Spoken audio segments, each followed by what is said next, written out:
KP's Kingdom, cooking with KP, and today I'm going to show you how to make these amazing Tsukune balls, right? A little Japanese type dish, really easy to do, and I'm going to make these just a little bit healthier along the way. Alright, here we've got around about 500 grams worth of chicken mince, right?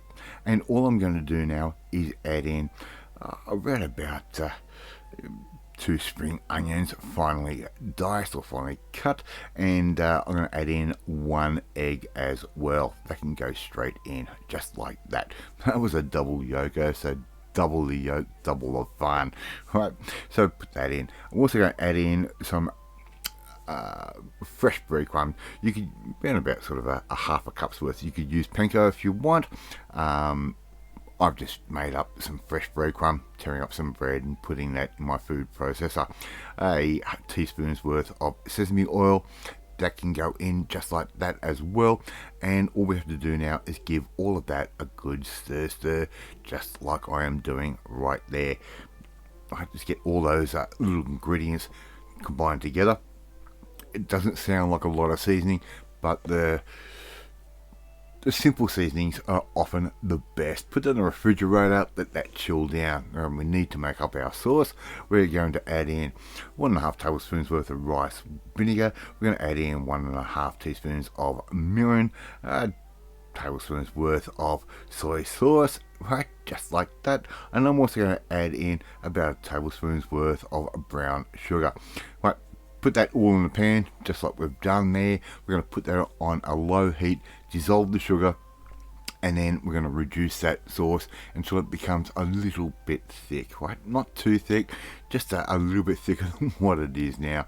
So just give that a little bit of a stir through from time to time. Sort of reduce it by about half is my recommendation, right? It's not going to take very long at all, probably around about sort of 6 or 7 minutes. All right, so there is our sauce all done. We're going to put that aside, bring that back down to room temperature.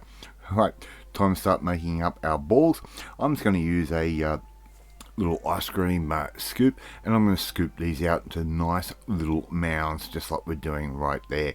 Now, they don't look really appealing at the moment, do they? So what we're going to do, as you can see, I've got the gloves on with sort of damp hands, a little bit of water.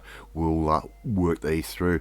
I'm going to put them on some baking paper. I've got a little bit of a spray oil happening, and there we go. We're just going to round these balls off and compress them just a little bit. Don't try and squish too hard, it won't work. Just bring them together nicely and put them in a nice orderly fashion on that greased baking paper.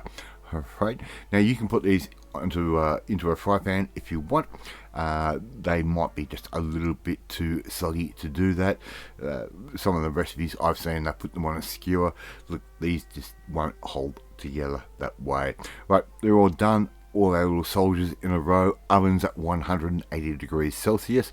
And what we're going to do, we're going to put those into the oven. It's going to take around about 15-20 minutes maximum, and before you know it, we've got our nice little Tsukune balls like that. Okay, right, really nice and simple. You could even try deep frying these, in all honesty. We're going to serve this up on a little bit of rice, just like that. Right, so our little beautiful chicken meatballs, they're going in like that. Really, really nice and simple. And if you haven't tried playing with Japanese food before, why not? It is so clean, it is so healthy, and it's got such a beautiful flavour. We're going to now give a little bit of a brush with our sauce straight over the top of those Tsukune balls. Right? And zucchini is spelled T-S-U-K-U-N-E. Okay, not zucchini. Top it off with a couple of sesame seeds, roasted or not, to you, and a little bit of fresh spring onion over the top. It's just going to excite the taste buds. Right, there you go. KP's Tsukune balls. I'd love to see you try and make these ones at home. They are really easy and really, really tasty. And that sauce, wow, that is to die for. Thank you so much for watching this video. I really do appreciate it. If you like this video, hit that like button. It gives me confidence, should make you feel warm and fuzzy too. Don't forget to hit that notifications bell. You'll be notified every time a new video goes up. And please share this video with all your friends on all platforms of social media. We are trying to get the name of KP's Kingdom out there. Please leave a comment. Love reading, love responding to them. In the meantime, you want to learn another nice little Japanese dish along with all the other Asian dishes that I do, well, you need to come and join the family. My family, hit that subscribe button and you'll never miss another one of my videos again. I've taught these beautiful Japanese Tsukune balls, and I will catch you next time.